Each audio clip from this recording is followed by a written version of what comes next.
কুরুক্ষেত্র যুদ্ধ আজ এক অদ্ভুত সন্ধিক্ষণে উপস্থিত, যেখানে জয় ও পরাজয়ের মধ্যে দুর্ভেদ্য প্রাচীর হয়ে দাঁড়িয়ে আছে দুর্যোধন। তার পরাক্রমের কাছে সব রথী মহারথীকেই কেমন যেন অসহায় মনে হচ্ছে। সময়ও আজ বড়ই অসহায়।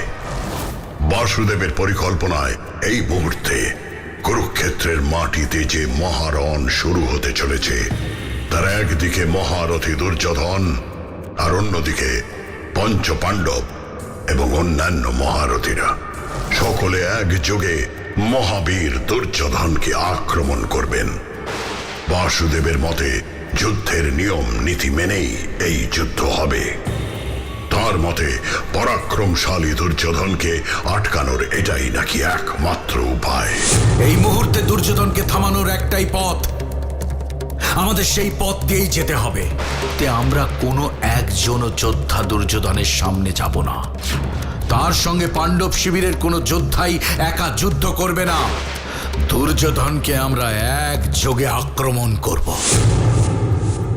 সত্যি কি এভাবে মহাবীর দুর্যোধনকে আটকানো সম্ভব? এর উত্তর একমাত্র সময় দিতে পারে। সময়ও তার নির্দিষ্ট আবর্তে ঘুরতে ঘুরতে এই মহাযুদ্ধের মোহনায় এসে উপস্থিত হয়েছে, যেখান থেকে এই মহারণ ধর্মসাগরে মিলিত হবে। প্রতিষ্ঠিত হবে ধর্ম। হাজার হাজার সেনা সেই ধর্মের শাসন প্রতিষ্ঠার আশায় যুদ্ধ করেছেন। অনেকেই প্রাণ দিয়েছেন, অনেকেই এই ধর্মযুদ্ধের মাটিতে আজও জীবিত রয়েছেন। সময়ের কাছেই আজ সেই মোহনাতেই উঠবে আলোড়ন। স্পষ্ট হয়ে যাবে এই যুদ্ধের পরিণতি। পরিণতি? আমি হস্তিনাপুরের অসহায় রাজা ধৃতরাষ্ট্র অপেক্ষা করে বসে আছি এক চরম পরিণতির জন্য। সব যন্ত্রণাগুলো সহ্য করতে করতে আমি সেই চরম যন্ত্রণার প্রতীক্ষায় বসে রয়েছি, যেখানে এই ধর্মযুদ্ধের সমাপ্তি ঘটবে। তুমি আমায় বলো সঞ্জয়, আমাকে বলে দাও আমার কি করা উচিত? সেই চরম পরিণতির জন্য অপেক্ষা করা উচিত, নাকি নাকি এই রাজ্য ছেড়ে, এই দায় দায়িত্ব ছেড়ে আমার পালিয়ে যাওয়া উচিত? এ আপনি কি বলছেন মহারাজ? হস্তিনাপুরের মহারাজ তার সাম্রাজ্য ছেড়ে পালিয়ে যাবে? এই কথা শোনাও যে পাপ মহারাজ। পাপ? আবার নতুন করে কি পাপ হবে সঞ্জয়? বলো, কিসের পাপ? এই প্রাসাদে বসে বসে আমি আমার অগ্রজদের মৃত্যু সংবাদ শুনেছি। এখানে বসেই আমি আমার 99 পুত্রকে হারিয়েছি। এখানে বসেই আমি নাবালক অভিমন্যুর আর্তনাদ শুনেছি।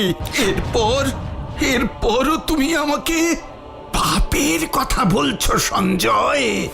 মহারাজ, আমি বুঝতে পারি আপনার যন্ত্রণা, আমি অনুভব করতে পারি আপনার অসহায়তা, আপনার রাগ, আপনার ক্ষোভ। কিন্তু কুরুক্ষেত্র যুদ্ধ শুরু থেকেই কোনো মহারথের নিয়ন্ত্রণে ছিল না মহারাজ। এই ধর্মযুদ্ধ শুরুর মুহূর্ত থেকেই কোনো এক অদৃশ্য শক্তি যেন আড়াল থেকে এই মহাযুদ্ধকে নিয়ন্ত্রণ করেছে। আজও সেই মহাশক্তির হাতেই রয়েছে এই ধর্মযুদ্ধের ভবিষ্যৎ, এই মহাযুদ্ধের চরম পরিণতি। মহারাজ, জানি না এই মহাযুদ্ধ কোন পরিণতিতে আমাদের নিয়ে যাবে। শুধু একটা কথাই জানি, সেই পরিণতি কিন্তু একেবারেই সুখকর নয়।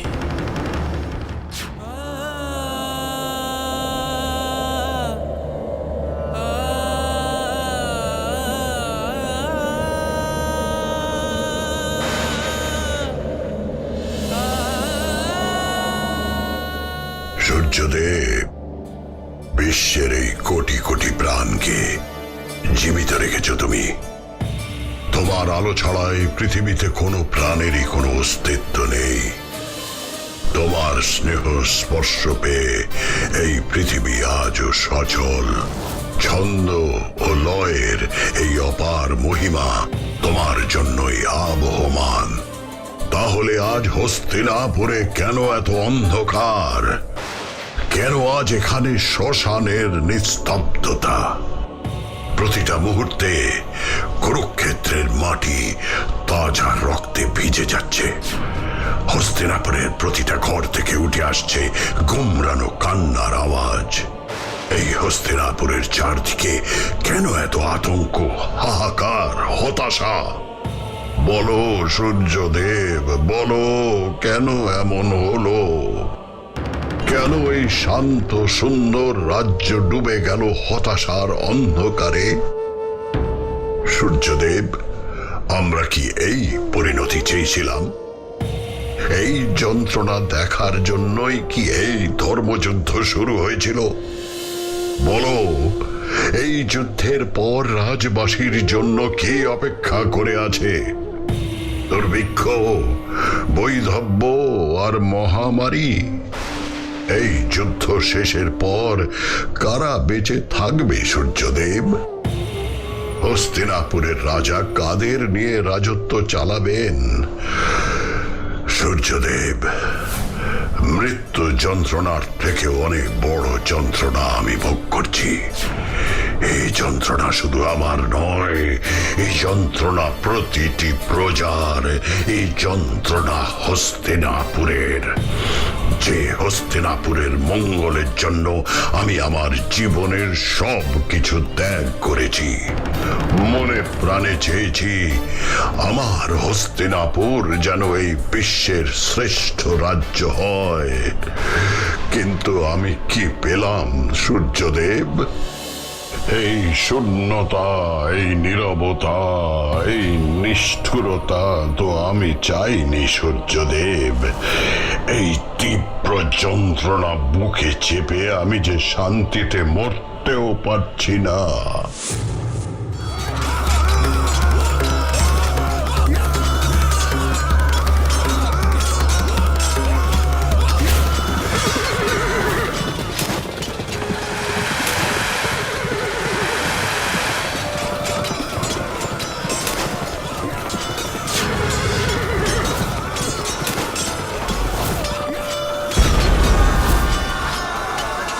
দেখতে পাচ্ছ জ্যেষ্ঠ পাণ্ডব, দূরে দুর্যোধনের বাণের আঘাতে চারিদিকে ঝড় বইছে। পাণ্ডব শিবিরের সেনারা ছত্রভঙ্গ হয়ে যাচ্ছে। সবাই শুনতে পাচ্ছ মহারথী দুর্যোধনের সিংহ নিনাদ।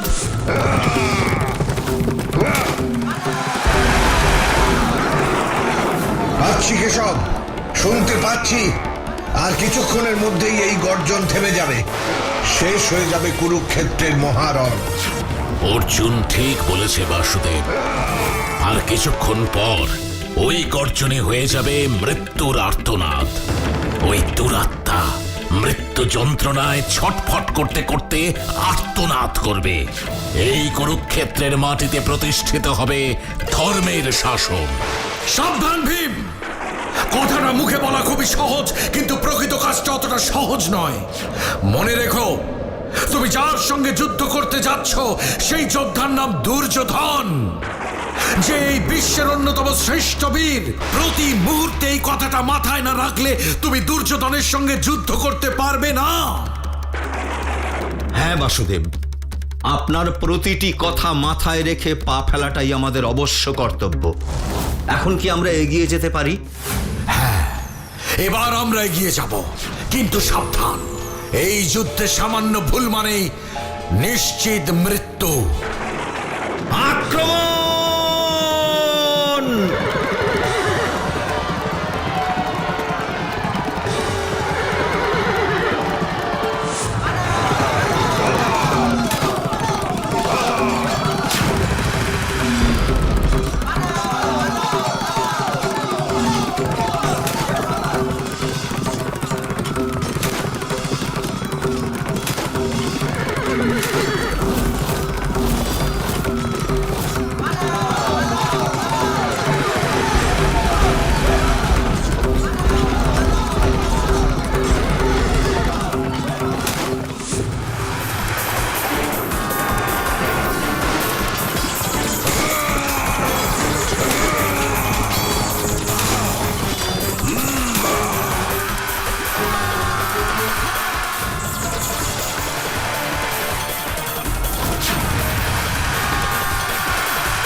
আমাকে আর ওদের কাছে যেতে হলো না, ওরাই আমার কাছে আসছে। নিয়তি নিয়তি ওদের আমার কাছে নিয়ে আসছে। সারথি, ওই দিকে রথ নিয়ে চলো, চলো।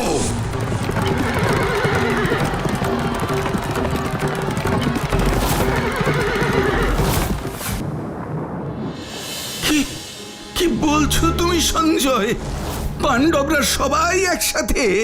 না না সঞ্জয়, না, এ তো অন্যায়। সঞ্জয় সঞ্জয়, তুমি ভুল দেখছো না তো? ভালো করে দেখো সঞ্জয়, ভালো করে দেখো। সঞ্জয় সঞ্জয়, আমার দুর্যোধন যে একা। হ্যাঁ মহারাজ, যুদ্ধক্ষেত্রে এই মুহূর্তে দুর্যোধন একা। কৌরবদের সৈন্য সংখ্যা অনেক কমে গেছে, অন্যদিকে ধারে ভারে পাণ্ডব শিবির অনেক এগিয়ে। তাহলে আমার আমার দুর্যোধন কিভাবে যুদ্ধ করবে? কে তাকে সঙ্গ দেবে? বলো বলো সঞ্জয়, বলো। কেউ নেই মহারাজ, কেউ নেই। অশ্বত্থামা কৃতবর্মা কুরুক্ষেত্রের অন্য প্রান্তে পাণ্ডব সেনাদের সঙ্গে যুদ্ধরত রয়েছেন।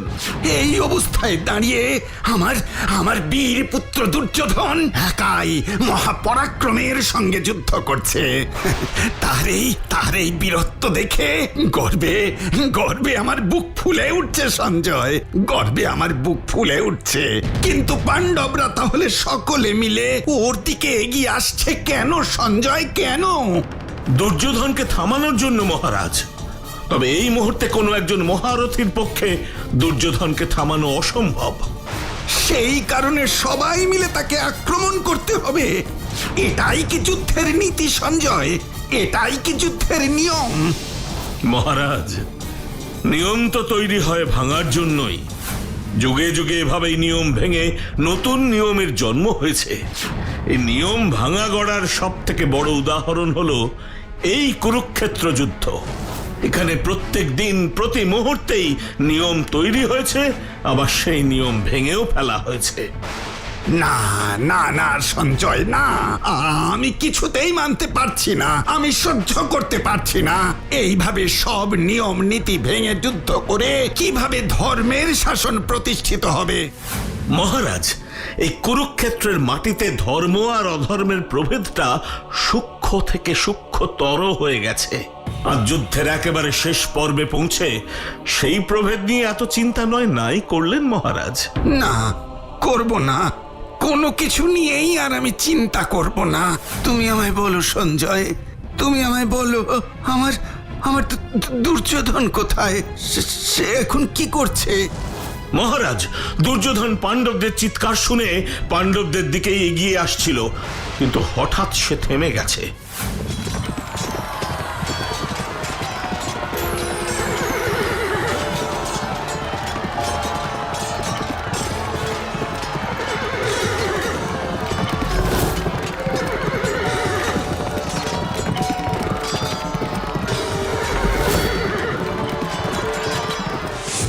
রথের ওপর দাঁড়িয়ে দূরে কিছু দেখার চেষ্টা করছে।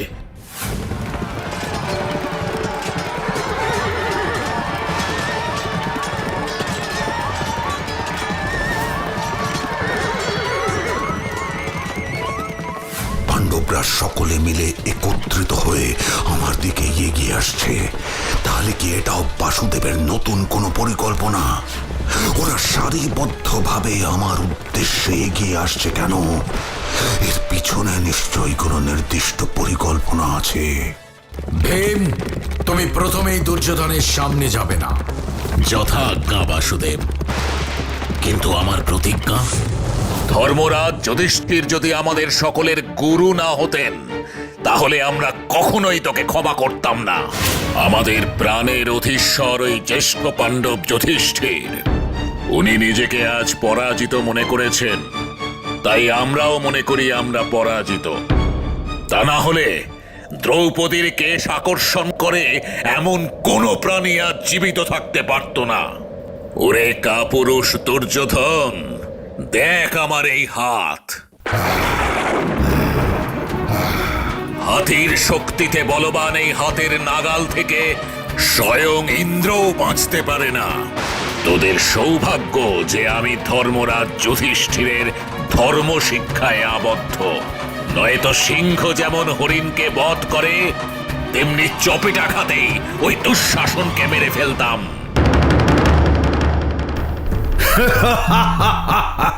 ওরে ভীম, তোর যদি ওই স্তম্ভের মতন বাহুর এত অহংকার, এই দেখ, এই দেখ, বজ্রের মতো দৃঢ় আমার উরু, প্রশস্ত বটে, তাই না পাঞ্চালী?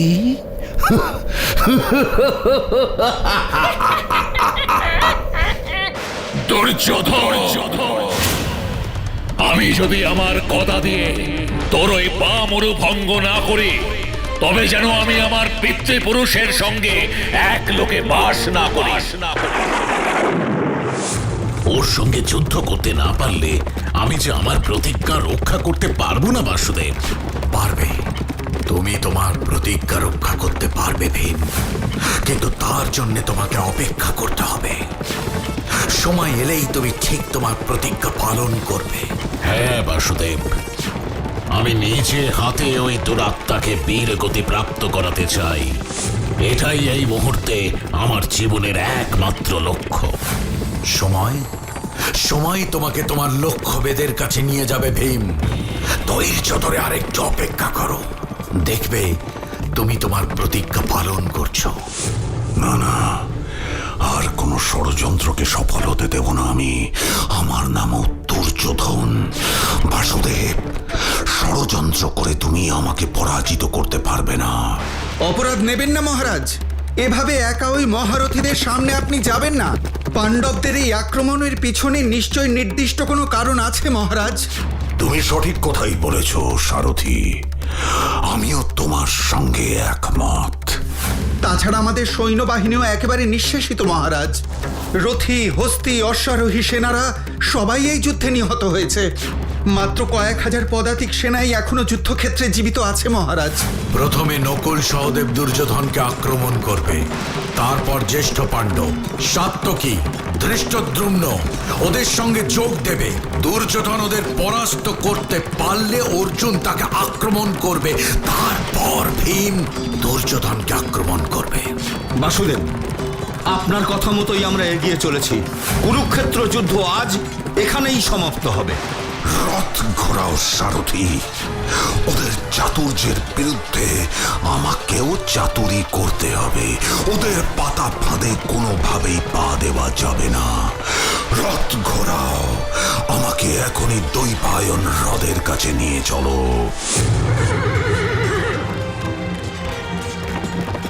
বাসুদেব, দেখতে পাচ্ছেন দুর্যোধন রথের মুখ অন্যদিকে ঘুরিয়ে নিচ্ছে।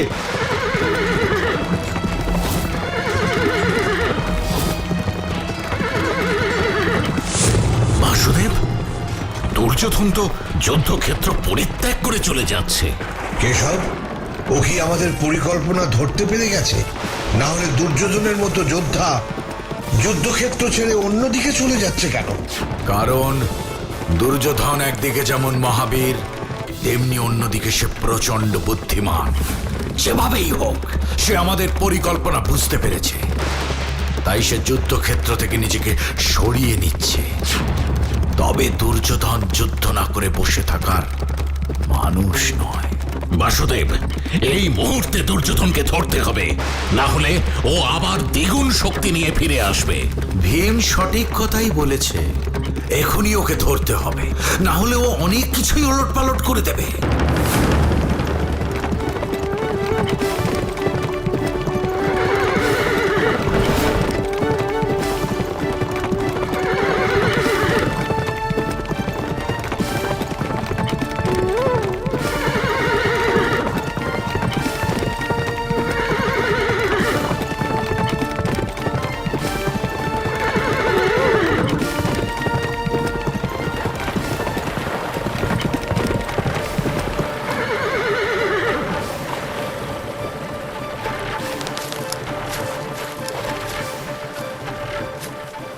সারথি, তুমি রথ নিয়ে ফিরে যাও, আর আমার কথা কাউকে জানিও না।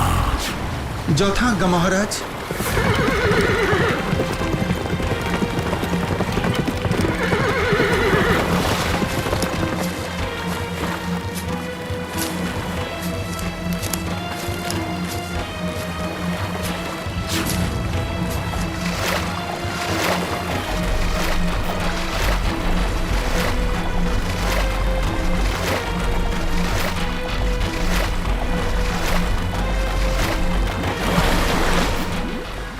দুর্যোধন আত্মগোপন করলেন। এই আত্মগোপন কি নতুন করে ফিরে আসার জন্য, নাকি যুদ্ধক্ষেত্র থেকে নিজেকে চিরতরে সরিয়ে নেওয়া? এই প্রশ্নের উত্তর শুধুমাত্র দুর্যোধনই দিতে পারেন। তবে দ্বৈপায়ন হ্রদে আত্মগোপন করে তিনি বাসুদেবের পরিকল্পনাকে সফল হতে দিলেন না, এটা বলাই যায়। এরপর কি যুদ্ধ থেমে যাবে, নাকি নতুন করে শুরু হবে কুরুক্ষেত্রের নতুন অধ্যায়? এর উত্তর দেবে সময়। For more updates, subscribe to our channel, click the show links and enjoy watching the videos.